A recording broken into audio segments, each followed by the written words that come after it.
அர்த்தமுள்ள இந்து மதம். கவிஞர் கண்ணதாசனின் தத்துவ படைப்பு. அத்தியாயம் 14. கீதையில் மனித மனம். அர்ஜுனனுக்கு பரந்தாமன் உபதேசித்தது பகவத்கீதை. மனிதனின் மனதைப் பற்றி அர்ஜுனனுக்கும் கண்ணனுக்கும் வாக்குவாதம் நடக்கிறது. கண்ணன் சொல்கிறான், அர்ஜுனா, எவன் தன்னையே உதாரணமாகக் கொண்டு இன்ப துன்பங்கள் இரண்டையும் சமமாகப் பார்க்கிறானோ அந்த யோகிதான் சிறந்தவன் என்பது துணிவில் அர்ஜுனன் கேட்கிறான். மதுசூதனா, உன்னால் கூறப்படும் சமநோக்கத்துடன் கூடிய யோகத்தின் ஸ்திரமான நிலையை என்னால் உணர முடியவில்லை. காரணம், உள்ளம் சஞ்சலமுடையது. கிருஷ்ணா, மனித மனம் சஞ்சலமுடையது, கலங்க வைப்பது, வலிமையுடையது, அடக்க முடியாதது. காற்றை அடக்குவது போல் அதை அடக்குவது கடினமானது. பகவான் கூறுகிறான், தோள் வலி படைத்த காண்டீபா. மனம் அடக்க முடியாதது, சலனமடைவது, இதில் ஐயமில்லை. ஆனால் குந்தியின் மகனே, பழக்கத்தால் அதை அடக்க முடியும். இதையே ராமகிருஷ்ண பரமஹம்சர் இப்படி கூறுகிறார், கீழே கொட்டிய கடுகை பொறுக்கி எடுப்பது வெகு சிரமம். அதுபோல பல திசைகளிலும் ஓடும் மனத்தை ஒருமைப்படுத்துவது எளிதன்று.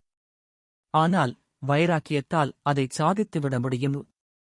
மனித மனத்தின் சலனங்களை, சபலங்களை எப்படி அடக்குவது என்பது பற்றி பரந்தாமன் அர்ஜுனனுக்கு உபதேசித்த பகுதி பகவத்கீதையின் தியான யோகமாகும்.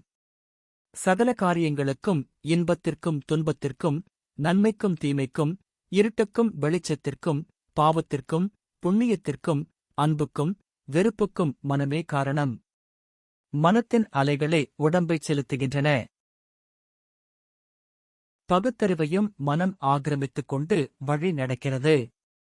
கருணையாளனை கொலைகாரனாக்குவதும் மனம்தான், கொலைகாரனை ஞானியாக்குவதும் மனம்தான். அது நோக்கிச் செல்லும் தடங்களின் அனுபவத்தை பெற்று பேதலிக்கிறது. அப்போதுதான் அறிவு வேலை செய்கிறது. எந்த அனுபவங்களையும் கொண்டு வருவது மனம்தான். இது சரி, இது தவறு என்று எடை போடக்கூடிய அறிவை மனத்தின் ராகங்கள் அழித்துவிடுகின்றன. உடம்பையும் அறிவையும் மனமே ஆக்கிரமித்துக் கொள்வதால் மனத்தின் ஆதிக்கத்திலேயே மனிதன் போகிறான். என்ன இந்த மனது? காலையில் துடிக்கிறது, மதியத்தில் சிரிக்கிறது, மாலையில் ஏங்குகிறது, இரவில் அழுகிறது. இன்பமோ துன்பமோ எல்லாம் ஒன்றுதான். நடப்பது நடக்கட்டும் என்றிருக்க மனம் விடுவதில்லை. ஒரே சீரான உணர்ச்சிகள் இந்த மனத்துக்கு தோன்றுவதில்லை. எவ்வளவு பக்குவப்பட்டாலும் மனத்தின் அலைகளாலேயே சஞ்சலிக்கிறான். கடிவாளம் இல்லாத இந்த மனக்குதிரையை அடக்குவது எப்படி? வைராக்கியத்தால் முடியும் என்கிறது கீதை. அதையே சொல்கிறார் பகவான் ராமகிருஷ்ணர். அது என்ன வைராக்கியம்? உள்ளத்தை ஒருமுகப்படுத்துவது, எந்த நிகழ்ச்சிகளுக்கும் அசைந்து கொடுக்காமல் இருப்பது. மெழுகு போல் இருக்கும் மனதை மரக்கட்டை போல் ஆக்கிவிடுவது. ஆசாபாசங்களில் இருந்து மனதை மட்டும் ஒதுக்கி வைத்து விடுவது, பந்தபாசங்களில் இணங்கிவிடாமல் இருப்பது. பற்றறுப்பது, சுற்றுச்சூழ்நிலைகள் வெறும் விதியின் விளையாட்டுகளே என்று முடிவு கட்டிவிடுவது. நடக்கும் எந்த நிகழ்ச்சியும் இறைவனின் நாடகத்தில் ஒரு காட்சியே என்று முடிவுக்கு வருவது. ஜனனத்துக்கும் மரணத்துக்கும் இடைப்பட்ட வாழ்க்கை சாட்டை இல்லா பம்பரம் போல் ஆட்டி வைக்கப்படும் வாழ்க்கையே என்று கண்டுகொள்வது. துன்பத்தை தரக்கூடிய விஷயங்களை அலட்சியப்படுத்துவது. இன்பமான விஷயங்களை சந்தேகமில்லாமல் ஏற்றுக்கொள்வது. பிறர் தனக்கிழைத்து துன்பங்களை மறந்துவிடுவது, மன்னித்துவிடுவது. முயற்சிகள் தோல்வியுறும்போது இதற்கு இறைவன் சம்மதிக்கவில்லை என்று ஆறுதல் கொள்வது.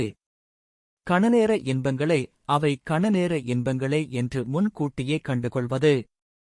ஆத்மா என்னும் மாயப்புறா அமரும் மாடங்களெல்லாம் நம்முடைய மாடங்களே என்ற சம நோக்கத்தோடு பார்வையை செலுத்துவது.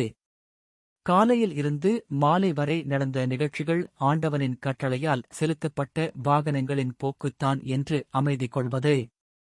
சொல்வதற்கும் எழுதுவதற்கும் சுலபமாக இருக்கிறது. ஆனால் எப்படி இது முடியும்? பகவத் தியானத்தால் முடியும். அதிகாலையில் ஓர் அரை மணி நேரம், இரவிலே ஓர் அரை மணி நேரம் கோவிலிலோ வீட்டுப் பூஜை அறையிலோ தனிமையில் அமர்ந்து வேறு எதையும் நினைக்காமல் இறைவனையே நினைப்பது. இறைவனை நினைத்துக் கொண்டிருக்கும்போதே மனம் வேறு திசையில் ஓடினால் அதை இழுத்துப் பிடிப்பது. பாசத்திலே மூழ்கிக் கிடந்த பட்டினத்தார் ஞானியானது இப்படித்தான். தேவதாசிகளின் உறுப்புகளிலேயே கவனம் செலுத்திய அருணகிரிநாதர் ஆண்டவனின் திருப்புகழைப் பாடியதும் இப்படித்தான். இயற்கையாகவே கல்வியாற்றல் பெற்றிருக்கும் ஒரு கவிஞன் ஒரு பொருளைப் பற்றி கவிதையில் சிந்திக்கும்போது அவன் மனம் கவிதையிலேயே செல்கிறது. அதில் லயிக்கிறது, ரசிக்கிறது, சுவைக்கிறது. அப்போது ஓர் இடையூறு, குறுக்கீடு வந்தாலும் அவனுக்கு ஆத்திரம் வருகிறது. கண்கள் திறந்திருக்கின்றன. மனம் கவிதையில் ஆழ்ந்து கிடக்கிறது. அப்போது திறந்த கண்ணின் எதிரில் நிற்கும் மனைவி கூட அவன் கண்ணில் படுவதில்லை. மரத்தில் அமர்ந்திருக்கும் பறவையை நோக்கி வில்லெடுக்கும் வேடனின் கண்களில் பறவை மட்டும் தெரியுமே தவிர மரத்தில் உள்ள இலைகள், காய்கள், கனிகள் தெரிவதில்லை. கவிஞனுக்கும் வேடனுக்கும் சாத்தியமான மனதின் ஒருமுக நிலையை மற்றவர்களும் பெற முடியும். அதாவது ஒன்றையே நினைத்தல். அந்த லயம் கெட்டுவிட்டால் புலன்களும் பொறிகளும் செயலற்றுப் போகின்றன. வாயின் சுவை உணர்வு, நாசியின் மண உணர்வு, கண்களின் காட்சி உணர்வு, செவியின் ஒலி உணர்வு, பிற அங்கங்களின் ஸ்பரிச உணர்வு அனைத்தையும் அடித்துப் போட்டுவிட்டு புலியைக் கொன்ற வேடன் போல் மனது கம்பீரமாக நிமிர்ந்து நிற்கிறது. அதுதான் சரியான லயம். சங்கீத வித்வான் சரித்திர ஆராய்ச்சி செய்வதில்லை, ஸ்வரங்களையும் ராகங்களையுமே ஆராய்ச்சி செய்கிறான். ஒரே இடத்தில் ஒரே நிலையில் மனத்தைச் செலுத்தினால் சலனமில்லாத ஒரே உணர்ச்சி தோன்றுகிறது. ஒரு கதை உண்டு. ஒரு தாய் தனது 1 மாதக் கைக்குழந்தையோடு தரையிலே பாய் விரித்து படுத்திருந்தாள். அப்போது அவளுக்கு கொஞ்ச தூரத்தில் பாம்பு வந்து நின்றது. பாம்பைக் கண்டு உறவினர்கள் பதறினார்கள், துடித்தார்கள். அந்தப் பாம்பு குழந்தையையும் தாயையும் கடித்து விடப்போகிறதே என்று பார்த்தார்கள். தாயின் பெயரைச் சொல்லி சத்தமிட்டார்கள். தாய் எழவில்லை. ஓங்கித் தடியால் அடித்தார்கள். அப்போதும் அவள் எழவில்லை. பக்கத்தில் படுத்திருந்த குழந்தையின் மீது ஒரு மல்லிகைப் பூவை எடுத்துப் போட்டார்கள். தாய் உடனே விழித்துக் கொண்டு அந்தப் பூவை எடுத்து அப்புறம் போட்டாள். தன்னை உதைத்தபோது கூடச் சொரணையில்லாது உறங்கிய தாய் குழந்தை மீது பூ விழுந்ததும் விழித்துக் கொண்டது எப்படி? அந்த உள்ளம் குழந்தையிடமே லயித்து கிடந்ததால்தான். ஈஸ்வர பக்தியில் உடல் உருக, உள்ளம் உருக லயித்து கிடந்த அடியார்கள், ஆழ்வார்கள், நாயன்மார்கள் எல்லாம் மனதை ஒருமுகப்படுத்தியவர்களே. இந்த மனத்தின் கோலங்களாலேயே நான் பலமுறை தடுமாறியிருக்கிறேன். ஆசைக்கும் அச்சத்துக்கும் நடுவே போராடியிருக்கிறேன்.